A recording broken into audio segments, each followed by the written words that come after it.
Some of the major challenges in the forest sector, especially here in BC, is the access to fiber. I think a lot of the solutions we can provide are focused on efficiencies in terms of transportation, harvesting and forest management, as well as small-scale support for Indigenous communities.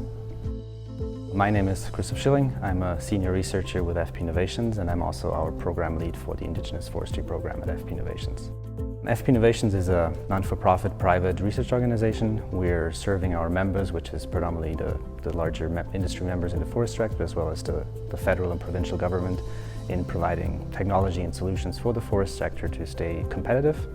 And we're also working a lot with Indigenous communities in the various provinces to help them participate in the forest sector as well.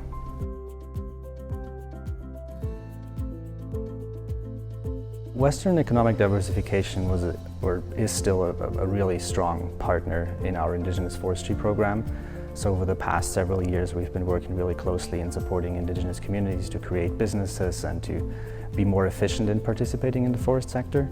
Projects range really from traditional sawmilling to forest operations, bioenergy projects or non-timber forest products, and it's been a really efficient collaboration. So this specific project started about 3 years ago. The Lhoosk'uz Dené Nation reached out to us, and they were looking for ways to utilize that fiber around the community to essentially go back to where they were a couple of years ago in the middle of a nice and beautiful forest.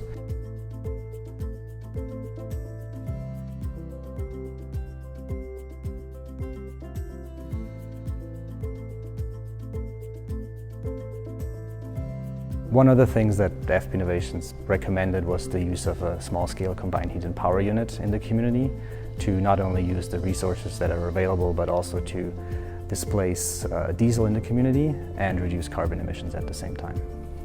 A biomass combined heat and power system is essentially a conversion technology. So it uses biomass or wood fiber feedstock and converts it to power and heat. In this specific case, it's called gasification. The project would roughly displace about 100,000 liters of diesel. That's the equivalent of about 300 tons of GHG emissions every year, and at the same time employ up to 10 people in maintaining, operating, and biomass supply chain.